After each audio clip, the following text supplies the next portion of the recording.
ذوالقرنین بادشاہ سے متعلق جو اسپیسیفکلی یہودیوں کے لیے بہت رسپیکٹیبل پرسنالٹی تھے. ہمارے جو پرانے مفسرین ہیں انہیں اس بادشاہ سے متعلق صحیح علم نہیں تھا.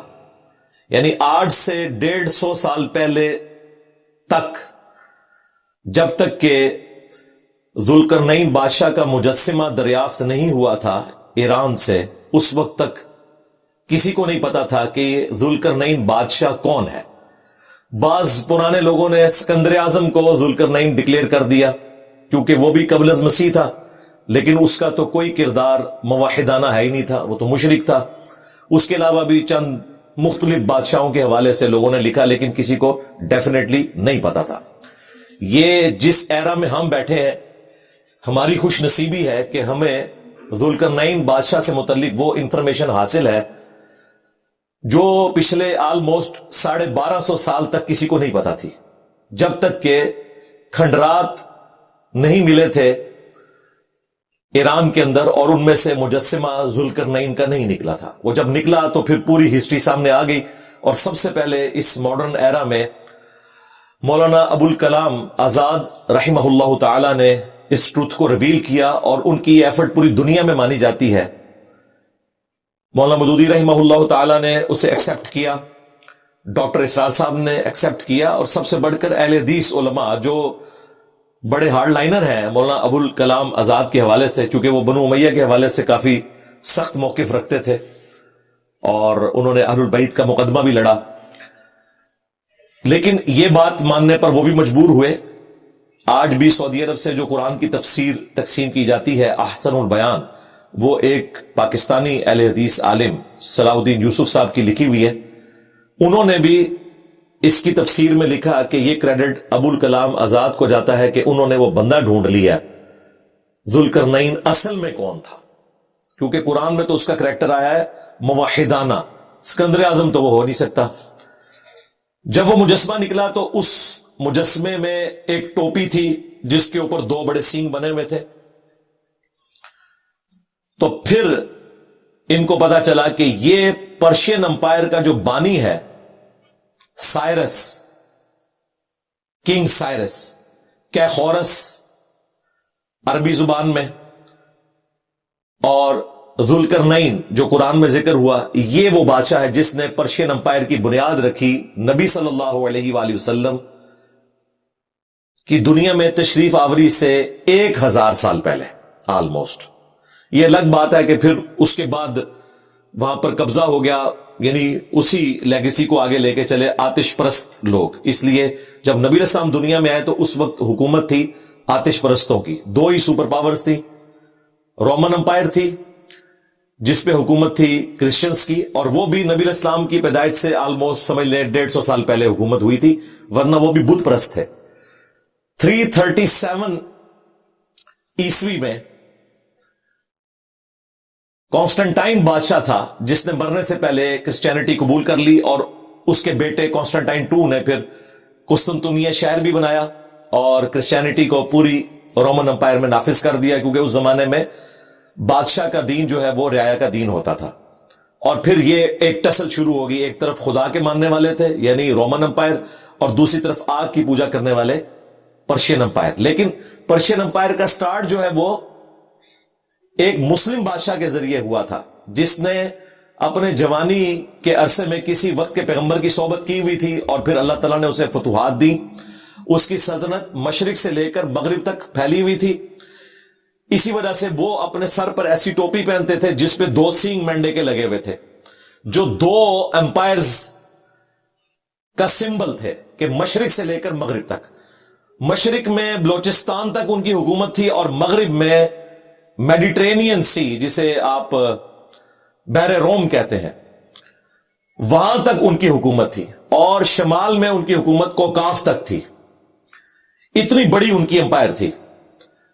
اور اس کے سمبل کے طور پر وہ 2 قرن والی ٹوپی پہنتے تھے. قرن کہتے ہیں سینگ کو، اسی کی وجہ سے ذوالقرنین 2 سینگوں والا، یہ ان کا ایک آنری نیم تھا. بیسیکلی یہ سائرس شاہ یا کیخورس بادشاہ ہے، جنہوں نے پرشین امپائر کی بنیاد رکھی نبی الاسلام کی دنیا میں تشریف آوری سے آلموسٹ 1000 سال پہلے. تو یہ وہ بادشاہ ہے جس کی وجہ سے یہودیوں کو ایک نفع ملا. اور وہ نفع کیسے ملا؟ اسی لیے ان کے ہاں اس کی بڑی عزت تھی کہ جب پہلا زوال آیا، جو سورہ بنی اسرائیل کے سٹارٹ میں ہم نے ڈسکس کیا تھا کہ 2 عروج اور 2 زوال بنی اسرائیل پر آئے. پہلا زوال جب آیا تو نیبوکیڈ نظر، نمرود جو بادشاہ تھا، وہ بیبیلونیا میں یعنی بابل جو شہر تھا وہاں عراق میں 1,33,000 یہودیوں کو غلام بنا کر لے گیا تھا، اور 1,33,000 یہودیوں کو اس نے یروشلم میں ایک دن میں شہید کر دیا. ظاہر اس وقت تو مسلمان ہی تھے، ہم شہیدی ان کو کہیں گے، وہ کافر تو نہیں تھے. 1,33,000 یہودیوں کو قید میں رکھا، اور آلموسٹ ان کی یہ قید 125 سال تک چلی. اسی دوران ان میں انبیاء بھی پیدا ہوتے رہے، لیکن یہ غلامی کا دور تھا. اور پھر سیدنا عزیر علیہ السلام، جن کو اللہ تعالیٰ نے 100 سال کے لیے سلا دیا تھا اسی دوران، ان کی دعوت توبہ کی برکت سے اللہ تعالیٰ نے ان کی فریاد سنی، اور ذوالقرنین بادشاہ نے، جو اس وقت صرف ایران کا حاکم تھا، عراق پر حملہ کیا اور نیبوکڈ نظر کو قتل کر دیا. اور دشمن کا دشمن دوست ہوتا ہے. اسی نیبوکڈ نظر نے یہودیوں کو قید میں رکھا ہوا تھا، جس طرح کی غلامی بنی اسرائیل کاٹ رہے تھے فرعون کے انڈر، ان سے کام لیے جاتے تھے. اس نے ان کو آزاد کیا کہ ٹھیک ہے دوبارہ بیت المقدس چلے جاؤ اور اپنا ہیکل سلیمانی دوبارہ سے تعمیر کرو. پھر انہوں نے دوبارہ سے ہیکل سلیمانی تعمیر کیا، اور یہ ان کا پھر دوسرا عروج شروع ہوا، جس کا زوال پھر نبی الاسلام کی پیدائش سے آلموسٹ 500 سال پہلے 70 عیسوی میں ٹائٹس نے، جو رومن ایمپرر تھا بت پرست، اس نے یروشلم کو تباہ کیا اور ایک دیوار باقی چھوڑی جو ویلنگ وال آج تک موجود ہے. اور ڈائسپورا ان کا شروع ہوا انتشار. 1917 میں ان کو بالفور ڈکلیریشن ملی ورلڈ وار 1 کے بعد، اور پھر ورلڈ وار 2 کے بعد تو یورپ نے اپنے گناہوں کو دھونے کے لیے مسلمانوں پہ ان کو مسلط کر دیا اور فلسطین کا علاقہ دے دیا، اور آج اسرائیل کی ریاست قائم ہو چکی ہے. ورنہ ان پہ بڑا مشکل وقت تاریخ میں رہا ہے. تو یہ جو ذوالقرنین بادشاہ تھا، یہ ہیرو مانا جاتا تھا یہودیوں کے ہاں، کہ اس کی وجہ سے ان کا دوسرا عروج شروع ہوا، کیونکہ اس نے ان کو غلامی سے نجات دی. اسی لیے وہ نبی الاسلام سے سوال پوچھ رہے تھے کہ ذوالقرنین بادشاہ کے بارے میں آپ ہمیں بتائیں. یہ تو وہ پہلو تھا جو یہودیوں کے لیے امپورٹنٹ تھا. مسلمانوں کے اعتبار سے چونکہ اکثر آپ کو پتا ہے جدید جو محققین ہیں وہ تباہ آزمائی کرتے رہتے ہیں یاجوج اور ماجوج کے حوالے سے، تو ان کا ذکر بھی یہاں پر آئے گا. یہ 2 قومیں تھیں. حضرت نوح علیہ السلام کے 3 بیٹے تھے، چوتھا تو کافر تھا، وہ تو مارا گیا. 3 جو مسلمان تھے، حام، سام اور یافث. حام کی اولاد جو ہے وہ یہ آپ کو افریقن جو نظر آتے ہیں. سام کی اولاد یہ جو وسط ایشیا کے لوگ ہیں، عرب کے لوگ ہیں، ہم بھی اس میں شامل ہیں، یعنی جو ابراہیمی ہیں. حضرت ابراہیم علیہ السلام بھی سام کی اولاد سے تھے، نبی الاسلام بھی اور یہودی بھی. اسی لیے سیمیٹک کہا جاتا ہے. یہودیوں کے خلاف کوئی بھی مہم چلے کہتے ہیں یہ اینٹی سیمیٹک ہے، حالانکہ سیمیٹک ہم بھی ہیں، ہم بھی اولاد ہیں ماننے کے اعتبار سے بھی اور ویسے بھی. اور یافث جو ہے ان کی اولاد ہے یہ چائنیز اور پلس گورے لوگ اور رشینز. یہ 3 بیٹوں سے آگے نسل چلی. یافث جو ہے اس کی اولاد میں 2 قبائل ہیں، یاجوج اور ماجوج. گوگ مگوگس ان کو انگلش میں کہا جاتا ہے.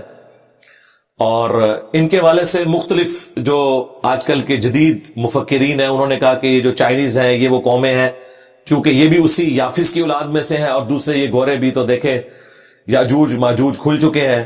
پہلے برٹش امپائر نے دنیا پہ حکومت کی، اب چائنا جو ہے وہ لیڈنگ اکانومی بننے جا رہا ہے. اس قسم کی تعویلات کرتے ہیں. ظاہر ہے یہ ان کی اپنی ایک سوچ ہے، میں بھی اس طریقے سے ہو، لیکن قرآن و سنت میں جو ہمیں بتایا گیا اس میں یہ فٹ ان بیٹھتا نہیں ہے. کیونکہ صحیح مسلم کے اندر جو تفصیلاً حدیث موجود ہے یاجوج ماجوج کے حوالے سے، ایک تو وہ حدیث ہے مشہور صحیح مسلم کی کہ قیامت کی 10 نشانی ہیں، ان میں سے ایک عیسیٰ ابن مریم کا دنیا میں آنا ہے، اور اس کے بعد یاجوج اور ماجوج 2 قوموں کا کھلنا ہے۔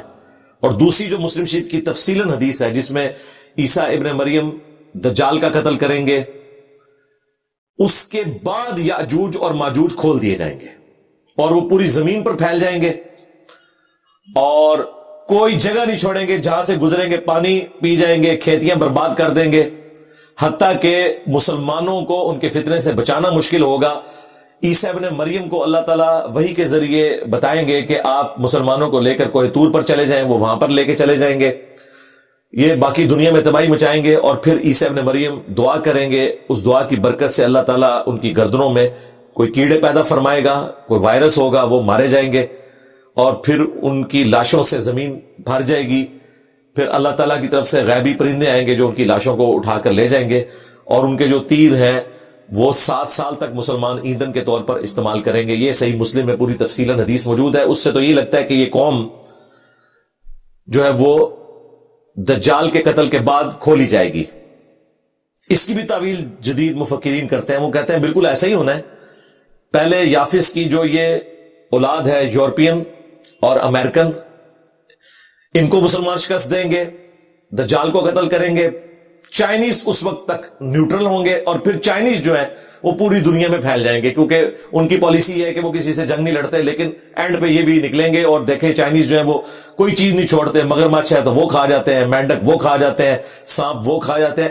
ان کے پاس بھی بڑے مضبوط دلائل موجود ہے اس کو کاؤنٹر کرنے کے لیے، کیونکہ ان کا دعویٰ یہ بھی ہے کہ اگر کوئی اس طرح کی دیوار ہے فزیکلی تو وہ تو گر چکی ہے جس کے بارے میں کلیم کرتے ہیں، اور اگر کوئی غیبی دیوار موجود ہے تو اس کے بارے میں تو ہمیں پتہ نہیں ہے۔ وہ کہتے ہیں وہ دیوار فزیکلی گر چکی اور یہ قومیں دوبارہ سے چڑھائی کر چکی۔ ان کا موقف یہ ہے، ہم اس میں کوئی تباہ آزمائی نہیں کرتے۔ ویسے تو ہمیں تو دور دور تک فی الحال اس طرح کا کوئی فتنہ نظر نہیں آ رہا، اس لیے ہماری زندگی سے تو اس کا کوئی تعلق نہیں رہا۔ جب یہ فتنہ آئے گا تو وہ لوگ دیکھ لیں گے۔ دجال کے اوپر اتنی لوگ ویڈیوز ریکارڈ کرواتے ہیں اور سورۃ الکہف کے اوپر اتنا ٹائم لگاتے ہیں، اور اس میں سے نکالتے کیا ہیں؟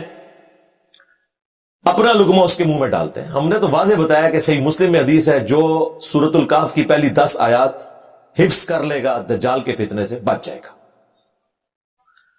اب نبی اسلام نے اس کو اس پہ بھی نہیں چھوڑا کہ حفظ سے مراد یہ ہے کہ اس کی کوئی تفسیر یاد ہو اور آپ نے جا کے علمی ڈسکشن کرنی ہے دجال سے، نہیں۔ وہ الگ سے صحیح مسلم میں ایک اور حدیث ہے کہ جب تم دجال کو اپنے سامنے پاؤ تو پہلی 10 آیات تلاوت کر دینا، تمہیں اللہ تعالیٰ اس فتنے سے بچا لے گا۔ تو اس لیے میں نے عرض کی تھی سورۃ الکہف کے سٹارٹ میں کہ روزانہ ان 10 آیات کی تلاوت کریں، آپ کو انشاءاللہ 10 دنوں میں یاد ہو جائیں گی، تو آپ اس فتنے سے بچ جائیں گے۔ باقی یہ جو لوگ تباہ آزمائی کرتے ہیں اور دجالی سسٹم کی بات کرتے ہیں وہ بھی الگ سے موجود ہے۔ دجال ایک پرسنالٹی کے طور پر بھی آنا ہے قرب قیامت میں۔ میں سٹارٹ میں اس کے اوپر تفصیلاً گفتگو کر چکا ہوں، آج تفصیل میں جانے کی ضرورت نہیں۔ آج کا ٹاپک ذوالقرنین بادشاہ، یعنی 2 قرن والا، 2 سینگوں والا۔ ان کے سر پہ سینگ نکلے نہیں ہوئے تھے بلکہ وہ ٹوپی ایسی پہنتے تھے اور وہ علامت ہوتی تھی ان کی اتنی بڑی امپائر کی۔ ان کا ذکر خیر ہونے جا رہا ہے۔ انہوں نے یاجوج اور ماجوج کے خلاف ایک دیوار بنائی تھی۔ اگر وہ دیوار وہی ہے جو کہ آج کل ہمیں آثار قدیمہ کے لوگ بتاتے ہیں تو اس کے کچھ کھنڈرات موجود ہیں۔ آلموسٹ وہ 50 میل لمبی تھی اور 10 فٹ چوڑی دیوار تھی اور تقریباً 30 فٹ تک وہ اونچی دیوار تھی۔ 2 طرف کوکاف کے پہاڑ تھے اور درمیان میں ایک تنگ گھاٹی تھی جس سے یاجوج اور ماجوج حملہ آور ہوتے تھے۔ اس گھاٹی کو بند کر دیا گیا اور اب وہ قید ہے۔ بخاری مسلم میں حدیث ہے، نبی علیہ السلام ایک دن گھبرا کر اٹھے اور آپ نے کہا کہ مجھے اللہ تعالیٰ نے دکھایا کہ ایک اتنا سا سوراخ ہو گیا ہے اس دیوار میں۔ اور ایک اور کمزور روایت ہے جامع ترمذی میں، اس کو ملا کے ایک رزلٹ نکل سکتا ہے کہ نبی اسلام نے کہا کہ صبح سے شام تک وہ اس دیوار کو چاٹتے رہتے ہیں یہاں تک کہ بالکل وہ باریک ہو جاتی ہے، تو وہ کہتے ہیں کہ ہم کل دوبارہ سے اسے چاٹیں گے اور توڑ دیں گے، لیکن وہ انشاءاللہ نہیں کہتے، تو اگلے دن وہ دیوار اتنی ہی ہو جاتی ہے۔ یہ روایت اگرچہ کمزور ہے لیکن فٹ ان بیٹھتی ہے بخاری مسلم کی اس حدیث میں۔ جس دن وہ یہ کہیں گے نا انشاءاللہ، تو پھر وہ دیوار توڑنے پر قادر ہو جائیں گے اور پھر پوری زمین پر پھیل جائیں گے۔ سورۃ الانبیاء میں بھی یاجوج اور ماجوج کا ذکر آگے چل کر آئے گا، اس میں اللہ تبارک و تعالیٰ نے کہا ہے کہ تم دیکھو گے کہ ہر پہاڑی سے وہ سلپ ہوتے ہوئے آ رہے ہوں گے کثرت کی تعداد میں، اور وہ بھی قرب قیامت کا ذکر ہے۔ صحیح مسلم میں بھی قرب قیامت کا ذکر ہے، اور اس میں تفصیل بھی ہے کہ عیسیٰ ابن مریم کے دجال کو قتل کرنے کے بعد یاجوج اور ماجوج نے آنا ہے۔ لہذا جو لوگ یہ تعویل کر رہے ہیں نا کہ وہ پھیل چکے ہیں، تو اس اعتبار سے ان کی تعویل کمزور ہے، لیکن اس کا جواب یہ دیتے ہیں کہ کچھ پھیل چکے ہیں اور کچھ جو دوسری اولاد ہے وہ بعد میں آئے گی چائنیز کی شکل میں، واللہ عالم۔ میں نے آپ کو دونوں طرف کی رائے بتا دی ہے۔ اب اللہ کا نام لے کر ہم شروع کرتے ہیں آیت نمبر 83 سے۔ اعوذ باللہ من الشیطان الرجیم، بسم اللہ الرحمن الرحیم۔ وَيَسْأَلُونَكَ عَنْ ذِي الْقَرْنَيْنِ، اور تم سے سوال پوچھتے ہیں ذو القرنین کے بارے میں، یعنی وہ ہستی جو سر پہ ایسی ٹوپی پہنتے تھے کہ جس پر 2 سینگ تھے۔ عن کی وجہ سے ذی القرنین ہو گیا، ویسے لفظ ہے ذو القرنین، 2 قرن والا، جس طرح ورڈ ہے ابو ہریرہ، لیکن جب ہم حدیث میں لیتے ہیں تو عن ابی ہریرہ تو یا بن جاتا ہے۔ سنن ابی داود عن ذی القرنین، تم سے ذو القرنین کے بارے میں پوچھتے ہیں۔ قل سأتلو علیکم منہ ذکرا، اے نبی تم فرماؤ ان قریب میں تم سے ان کا حال بیان کروں گا۔ انا، بے شک ہم نے، مکننا لہو فی الارض، انہیں زمین میں تمکن دیا تھا، اقتدار بخشا تھا۔ وآتیناہ من کل شیء سببا، اور ان کو ہم نے تمام ساز و سامان دیے تھے، یعنی اس وقت جتنے بھی ریسورسز اویلیبل تھے ایک بادشاہ کے پاس ہونے چاہیے جو، وہ ان کو ہم نے دیے تھے۔ فَأَتْبَعَ سَبَبًا، تو انہوں نے ایک مہم اڈاپٹ کی، وہ ایک سفر پر نکلے۔ اب یہ وہ چیز ہے جس کو وہ بعض لوگ کہتے ہیں جی یہ سیڑھیوں کا ذکر ہے۔ اللہ کے بندو، پیچھے ذکر ہوا کہ ہم نے ان کو ساز و سامان دیا تھا، ان ریسورسز کے ساتھ انہوں نے ایک مہم اڈاپٹ کی۔ وہ کیا تھی؟ حتی اذا بلغ مغرب الشمس، یہاں تک کہ وہ سورج کے غروب ہونے کی جگہ پر جب پہنچے، میڈیٹرینین سی کے کنارے۔ اس وقت تک دنیا کو یہی پتا تھا، یہ تو آج سے تقریباً 400 سال پہلے کولمبس نے دریافت کیا نا امریکہ، ورنہ تو پہلے دنیا اتنی ہی تھی لوگوں کے علم میں، میڈیٹرینین سی آخری کونا ہوتا تھا۔ وجدها تغرب فی عین حمیہ، وہاں انہوں نے سورج کو پایا ایک کیچڑ والے چشمے میں ڈوبتا ہوا۔ یعنی یہ ان کی آبزرویشن تھی، یہ نہیں کہ وہ چشمے میں ڈوب رہا تھا۔ یہ لٹریچر کی زبان میں بات ہوتی ہے، جیسے ہم کہتے ہیں سن رائز اور سن سیٹ، اس میں سن رائز تو ہوتا ہی نہیں، سن سیٹ تو ہوتا ہی نہیں، لیکن امریکن اخبار میں بھی یہی لکھا ہوتا ہے۔ گوگل میں بھی آپ لکھیں سن رائز سن سیٹ، تو اس کا یہ مطلب نہیں کہ گوگل کو سائنس کا نہیں پتا، لٹریچر کی زبان میں کامن آبزرویشن میں یہی ہوتا ہے۔ یہ اکثر ایتھیسٹ بھی اعتراض کرتے ہیں جی قرآن میں لکھا ہے کہ سورج جو ہے وہ کیچڑ میں غروب ہو جاتا ہے، بالکل ایسی بات نہیں لکھی ہوئی۔ اٹ سیمس لائک دیٹ، اس طرح نظر آیا گویا کہ جیسا کہ سمندر کے کنارے بھی آپ کو نظر آتا ہے۔ وجد عندها قوما، وہاں انہوں نے ایک قوم کو پایا، یعنی ذوالقرنین بادشاہ فتوحات کرتے ہوئے میڈیٹرینین سی کے کنارے تک پہنچ گئے، وہاں انہوں نے ایک قوم کو پایا، یعنی فتوحات کا سلسلہ وہاں تک پہنچا۔ قلنا، ہم نے ذوالقرنین سے کہا تھا، یا ذوالقرنین، اے ذوالقرنین۔ اب یہ نبی تو نہیں تھے، غیر نبی تھے۔ نبی علیہ السلام کی دنیا میں تشریف آوری سے پہلے غیر نبی کے اوپر بھی اللہ تعالیٰ الہام اور کشف وہی کر دیا کرتا تھا۔ یہ اسی کی ایک شکل ہے کہ اللہ تعالیٰ نے ان کے دل پر القاء کیا۔ اب یہ دروازہ قیامت تک کے لیے بند ہو چکا ہے۔ تو ہم نے ذوالقرنین سے کہا، اما ان تعذب و اما ان تتخذ فیہم حسنا، کہ تم چاہو تو انہیں سزا دو اور چاہو تو ان کے ساتھ حسن سلوک کرو۔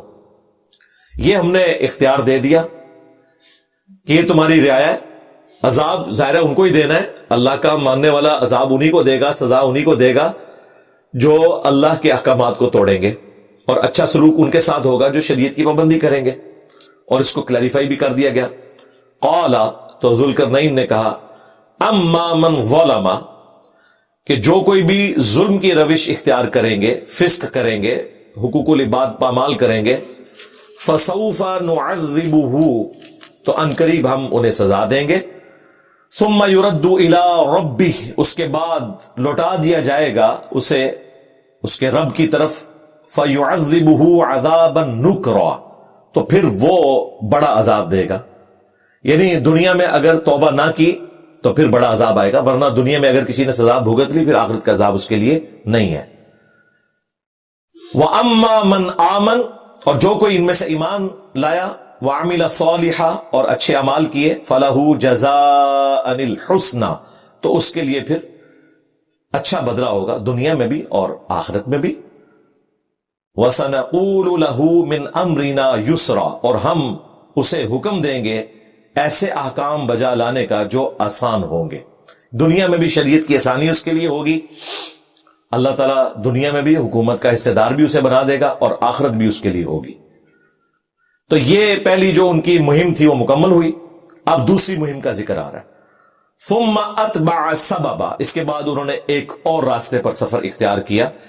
پہلے وہ ایکسٹریم ویسٹ تک گئے تھے، اب ایکسٹریم ایسٹ تک، یہاں تک پہنچے، وہ پاکستان کے بارڈر تک، خراسان تک.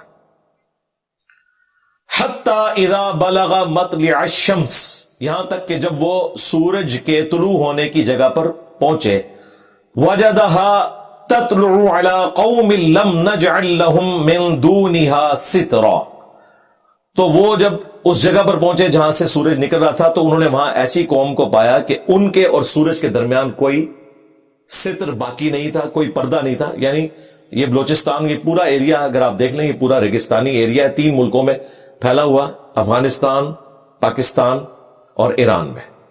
تو ریگستان میں اگر یہ اوپن ایریا ہو تو پھر آپ کے اور سورج کے درمیان کوئی پردہ نہیں ہے.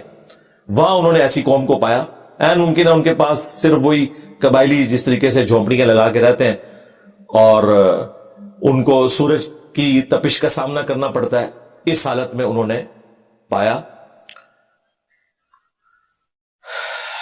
کذالک، اور اسی طرح، وقد احطنا بما لدیہ خبرا، اور ہم نے ہر اس چیز کا احاطہ کیا ہوا تھا جو اس کے پاس تھی، ہم نے اپنے علم سے اس کا احاطہ کیا ہوا تھا. یعنی ذوالقرنین کو جو کچھ ملا وہ اللہ تعالیٰ کے علم میں تھا، جتنی اس کو یہ کوالٹیز ملی.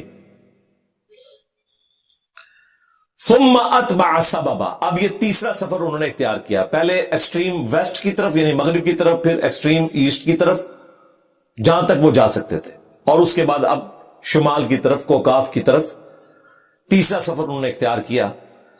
حتی اذا بلغ بین السدین، یہاں تک کہ جب وہ 2 پہاڑوں کے درمیان پہنچے، وجد من دونہما قوما، تو وہاں انہوں نے ایک قوم کو پایا پہاڑوں کے پیچھے، لا یکادون یفقہون قولا، جو اس قسم کی گفتگو کرتے تھے جو یہ سمجھ نہیں سکتے تھے، سوائے ایک گفتگو کے وہ اشاروں کی زبان ہے.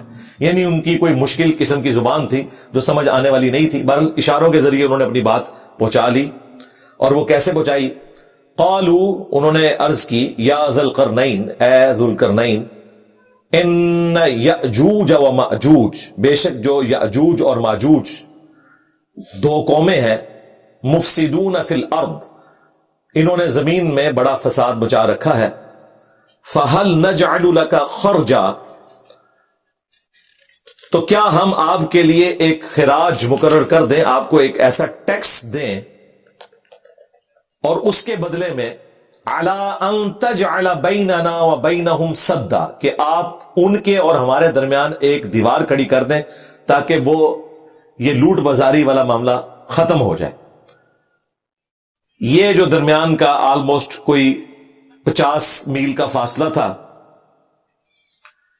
اس کے اوپر دیوار آپ ایک بنا دیں، اور مضبوط دیوار ہونی چاہیے. اس کے لیے ہم آپ کو پیسے دے دیتے ہیں. دیواریں چین بھی جو بنی ہوئی ہے نا، وہ بھی اسی لیے بنی ہے، اور اس کی لینتھ آپ کو پتا کتنی ہے؟ 20,000 کلومیٹر. ہاں جی، زمین کا سرکمفرنس جو ہے وہ 40,000 کلومیٹر ہے. آدھی زمین کا چکر لگ سکتا ہے، اور یہ کئی 100 سال میں بنی ہے دیواریں چین. اور اس کا مقصد بھی یہ تھا کہ دوسری طرف سے قومیں آ کر لوٹتی تھی ان کو. حفاظت کے لیے. اسی لیے انہوں نے جگہ جگہ تھوڑے تھوڑے عرصے بعد وہاں انہوں نے ایک بڑے سے برج بنائے ہوئے تھے جس میں فوجی بیٹھے ہوتے تھے تاکہ وہ آنے والی قوموں کو روک سکیں. گھوڑے بھی اس پہ چل لیتے تھے, کافی چوڑی دیوار. ابھی تو خیر یوٹیوب کی برکت سے آپ ساری چیزیں دیکھ سکتے ہیں. تو یہ دیوار بھی اس لیے بنائی جا رہی تھی کہ کسی طریقے سے ان کو روکا جا سکے. قال ما مکنی فیہ ربی خیر, تو انہوں نے کہا کہ یہ جو تم مجھے دولت کی آفر کر رہے ہو, جو کچھ مجھے میرے رب نے دیا ہے وہ اس سے بہتر ہے. تم صرف مین پاور کے طور پر میری مدد کرو, اللہ نے دولت مجھے دی ہوئی ہے, میں اس کو مینج کر لوں گا, صرف یہ کام کرو. فَأَعِینُونِی بِقُوَّةٍ, پس تم جسمانی مشقت کے ساتھ میری مدد کرو, مین پاور مجھے دو. اجعل بینکم وبینہم ردما, تاکہ میں تمہارے ان کے درمیان ایک آڑ قائم کر دوں. اب حیران کن بات ہے کہ یہ جو آیت ہے نا, اس کا یہ ٹکڑا فَأَعِینُونِی بِقُوَّةٍ, اس سے ہمارے دین تصوف کے ماننے والے لوگوں نے غیر اللہ کی مدد ثابت کی ہوئی ہے. آپ تفسیر دیکھیں, اس میں لکھا ہوگا اس سے ثابت ہوا کہ آپ غیر اللہ سے مدد مانگ سکتے ہیں. یعنی ظاہری اسباب کو انہوں نے مرے ہوئے جو لوگ ہیں ان سے مدد مانگنے کے اعتبار سے قیاس کر کے عقیدہ گھڑا ہوا. کہتے ہیں یہ تو اللہ کے نیک بندوں کی سنت ہے کہ وہ مدد مانگتے ہیں. اس سے تو نیک بندے نیچے والے لوگوں سے مدد مانگ رہے ہیں, تو اصولاً یہ چاہیے کہ تمہارے بابوں کو ہم سے مدد مانگنی چاہیے, ہم ان کے مشکل کشا ہیں. لو سامو, کیونکہ ذوالقرنین نے مدد مانگی ہے عوام الناس سے, تو پھر آپ نے صحیح طریقے سے رزلٹ نکالنا ہے. یعنی کہ ہم مشکل کشا ہیں علی اجویری صاحب کے بھی, غوث پاک کے بھی, فرید الدین گنج شکر کے بھی, کیونکہ وہ ہم سے مدد مانگیں گے. ٹھیک ہے, ہمیں قبول ہے, ہم ان کے مشکل کشا ہیں ظاہری اسباب میں, مرنے کے بعد نہیں, دنیا میں. مرنے کے بعد آخرت کی زندگی میں جو ہے اس کا اس دنیا سے کوئی رشتہ نہیں. کہتے ہیں نہیں جی شہید زندہ ہے. ہم کہتے ہیں شہید زندہ ہے تو اس کی بیوہ نکاح کیوں کر لیتی ہے؟ جس کا خامد زندہ ہو اس کی عورت نکاح کرے تو وہ تو بدکار عورت ہے. کہتے ہیں نہیں وہ زندگی اور ہے. ہم کہتے ہیں یہی تو آپ کو بتانا چاہ رہے ہیں, وہ زندگی اور ہے, اس دنیا میں کمیونیکیشن نہیں ہو سکتی. تو آپ مدد کریں مین پاور کے ذریعے, میں آپ کے اور ان کے درمیان ایک آڑ قائم کر دوں گا. اور وہ آڑ کیسی ہوگی؟ آتونی زبر الحدید, میرے پاس لاؤ لوہے کی بڑی بڑی چادریں, یعنی لوہے کی چادروں کے ساتھ وہ تعمیر کی گئی دیوار, وہ پتھروں کی دیوار نہیں, لوہے کی. حتی اذا ساوا, یہاں تک کہ جب انہوں نے وہ سارے کا سارا فاصلہ ہموار کر لیا, یعنی دو سمجھ لیں انہوں نے دیواریں کھڑی کی لوہے کی جن کے درمیان تھوڑا سا فاصلہ رکھا تاکہ اس میں بعد میں تانبا پگھلا کر ڈالا جائے اور اس کا ایک بانڈ بن جائے. وہ جتنے جوائنٹس ہیں, جس طرح سیمنٹ کے ذریعے آپ اینٹوں کو جوڑتے ہیں تو لوہے کو جوڑنے کے لیے ظاہر سیمنٹ تو استعمال نہیں ہوگا, پگھلا ہوا تانبا استعمال ہوگا. یہاں تک کہ وہ جب خلا دو پہاڑوں کے درمیان فل ہو گیا, بین الصدفین قال انفخوا, تو انہوں نے کہا اب اس کو گرمائش دو, یعنی آگ جلاؤ اس کے نیچے. حتی اذا جعلہ نارا, یہاں تک کہ لوہا جب آگ بن جائے یعنی خوب گرم ہو جائے. قالا, تو انہوں نے فرمایا آتونی افرغ علیہ قطرا, میرے پاس پگھلا ہوا تانبا لاؤ میں اس میں ڈالوں. فمستطاعوا ان یظہروا, سو جب یہ دیوار تیار ہوگی تو یاجوج اور ماجوج بڑی کوشش کرنے کے باوجود اسے سر نہ کر سکے. یہ 30 فٹ اونچی تھی, اور ظاہر ہے کہ جب لوہے کی دیوار ہے اس میں آپ نقب بھی نہیں لگا سکتے, اس طریقے سے آپ اس کے اوپر چڑھ بھی نہیں سکتے اس زمانے میں. آج کل تو کوئی مشکل نہیں ہے. وَمَا اسْتَطَاعُوا لَهُ نَقْبًا, اور نہ وہ اس میں کوئی سوراخ کر سکے. تو پھر اس پر دیکھیں اللہ کے نیک بندوں کی روش کیا ہوتی ہے. حضرت سلیمان علیہ السلام کا درباری جب وہ تخت بلقیس لے آیا تھا تو حضرت سلیمان علیہ السلام نے کہا تھا ھذا من فضل ربی, یہ میرے رب کا فضل ہے. یعنی انہوں نے کسی بابے کی طرف اسے منسوب نہیں کیا بلکہ اللہ کی طرف منسوب کیا. یہاں پر بھی دیکھ لیں ذوالقرنین بادشاہ نے کہا قال ھذا رحمت من ربی, ذوالقرنین نے کہا یہ میرے رب کی رحمت ہے کہ اس نے مجھے یہ توفیق بخشی ہے کہ میں نے یہ دیوار قائم کی. فَإِذَا جَاءَ وَعْدُ رَبِّي جَعَلَهُ دَكَّا, اور جب پھر وعدہ آئے گا میرے رب کا تو وہ اس دیوار کو خود ہی ٹکڑے ٹکڑے کر دے گا, ریزہ ریزہ کر دے گا. اور وہ میں شروع میں عرض کر چکا, قرب قیامت میں عیسیٰ ابن مریم جب آئیں گے, دجال کو قتل کریں گے, اس کے بعد یاجوج اور ماجوج کا فتنہ عام ہوگا. وَكَانَ وَعْدُ رَبِّي حَقًّا, اور بے شک میرے رب کا وعدہ سچا ہے. یہ یاجوج اور ماجوج کا ذکر یہاں پر آیا, اور اس کے بعد آئے گا سورۃ الانبیاء میں, اور وہاں پر ذکر ہے کہ تم قرب قیامت میں دیکھو گے کہ پہاڑوں سے وہ کثیر تعداد میں پھسلتے ہوئے آ رہے ہوں گے. ظاہر ہے وہ اتنی زیادہ تعداد میں ہوں گے, بلکہ بخاری مسلم میں تو آتا ہے کہ ہر 1000 میں سے 999 جہنمی اور ایک جنتی, اور وہ 999 جو ہے وہ اکثریت یاجوج اور ماجوج کی ہوگی.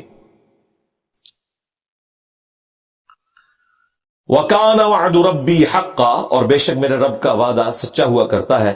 وَتَرَكْنَا بَعْضَهُمْ يَوْمَئِذٍ يَمُوجُ فِي بَعْضٍ, اور جب وہ دن آئیں گے یاجوج اور ماجوج کے کھلنے کے, تو وہ موجوں کی طرح ایک دوسرے میں گھس جائیں گے, اور پھر اس کے بعد الٹیمیٹلی قیامت آ جائے گی. وَنُفِخَ فِي الصُّورِ, اور پھر پھونکا جائے گا سور. فَجَمَعْنَاهُمْ جَمْعًا, پھر ہم سب لوگوں کو جمع کر دیں گے. وَعَرَضْنَا جَهَنَّمَ, اور ہم اس دن ظاہر کر دیں گے جہنم کو. يَوْمَئِذٍ لِّلْكَافِرِينَ عَرْضًا, بالکل کافروں کے سامنے, ان کی نگاہوں کے سامنے. یہاں تو انکار کرتے ہیں نا وہ آخرت کا, قیامت کے دن سب کچھ ان کی نظروں کے سامنے آ جائے گا, جو سورہ قاف میں بھی آتا ہے کہ آج ہر چیز تیری نگاہوں کے سامنے آ گئی ہے, تیری نگاہ بڑی تیز ہے, ہم نے تیری نگاہ سے پردے ہٹا دیے ہیں. یہ وہ لوگ الذین کانت اعینہم فی غطاء عن ذکری, جن کی آنکھوں پر پردے پڑے ہوئے تھے میری یاد سے اس دنیا کی زندگی میں. یہ وہ لوگ ہیں جن پہ وہ سارا حق واضح ہو جائے گا قیامت والے دن, لیکن اس دن کوئی فائدہ نہیں ہے. جو اس دنیا میں مانے گا اس کے لیے ہدایت ہے, آخرت کی کامیابی ہے. آخرت میں تو سب نے دیکھ کر مان لینا ہے. وَكَانُوا لَا يَسْتَطِيعُونَ السَّمْعَ, اور جو کلمہ حق سن بھی نہیں سکتے تھے دنیا میں, اب آخرت میں ہر چیز ان کے سامنے آ جائے گی, اور یقیناً ان کا دل پکارے گا. اور قرآن پاک میں آیا کہ وہ تو اپنے شرک سے بھی انکار کر دیں گے, وہ کہیں گے ہم نے دنیا میں کبھی شرک کیے ہی نہیں ہے. وَلِعَوْذُ بِاللَّهِ تَعَالَى. یہ مضمون یہاں پہ کمپلیٹ ہوا.